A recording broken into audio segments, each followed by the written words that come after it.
Hello and welcome to the tutorial on Roman numerals. In this tutorial we are going to learn how to convert numbers up to 100. So let's begin with our first example. Suppose we have this number here, 37. 37. How would we write that down in Roman numerals? Well, first, as we always do, start with the digit on the left. In this case it is 3, and that is 30. How do we write 30 in Roman numerals? We write x, that's 10, 20, 30. So that's the first part done, 30. Now we simply add the 7. How do we write 7? Well, it's V-I-I. That is 7. So that is how we write 37. X, X, X, V, I, I. Let's look at our second example. So now suppose we have the number 79. How would we write 79 in Roman numerals? Well, first we look at the digit on the left. It is 70. How do we write 70? Well, don't forget, L is 50. And then we do a 10, that's 60. Another 10, that is 70. So that is the 70. Now all we have to do is the 9. How do we do 9? Well, don't forget 9 is 1 before 10. So we do I, X. So that is 9. 1 before 10. So 79 is L, X, X, I, X. Let's look at one more here. Suppose this time we have the number 55. Now you have a go at this. How do you think we would write this down? This is a lot simpler than it looks. First, start with the 50. What is 50? 50 is L. Now, do the 5. How do we write 5? It is V. That was simple, wasn't it? 55 is LV.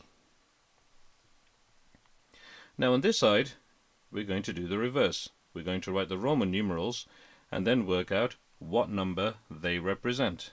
So let's start with our first example. Actually, I'm just going to change colors for this. Right, suppose we have X, L, V, I, I, I. So we've got the number, the Roman numeral, XLV, I, I, I. Now what does that represent? Well, let's break it down. Now we're starting on the left hand side and we go across until we come across a V or an I. So it's simply XL. What is XL? Well, L is 50. So this is 10 before 50.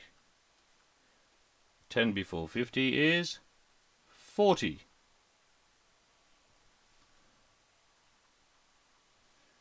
And now,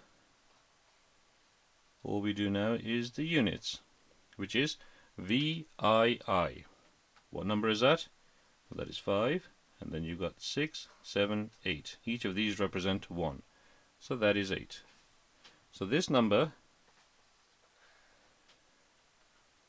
this Roman numeral, XLVIII, is 48.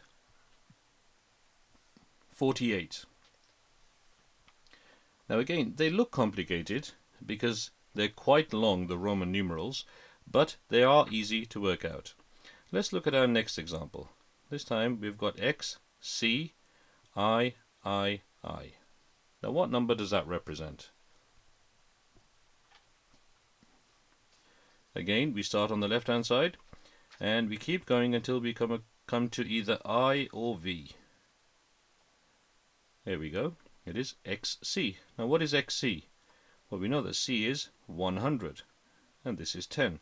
So this is 10 before 100. So what is 10 before 100? Or 10 less than 100?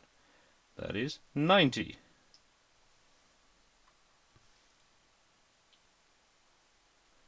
And this is simply 1, 2, 3. So therefore, the Roman numeral XCIII is 93. 93. Let's try one final example. Suppose this time we have the Roman numeral LXIV. So we've got LXIV. Now what number does that represent? Again, we start on the left hand side and we keep going until we come to I or V. There we go. Now what number is this? LX. Well, L is 50, X is 10. And because the L comes first, we simply add it. 50 and 10 is 60. If this was XL instead of LX, that would mean 40. But we're not doing that. We're doing LX. So LX is 60. And now we've got the units, which is IV, which is 1 before 5, or 1 less than 5. And that is 4. Therefore, the Roman numeral LXIV is 64. Now that was quite easy, wasn't it? If you didn't understand all of it fully, play the tutorial again a few times until you fully grasped it. And then have a practice with a few of the numbers and convert them into Roman numerals.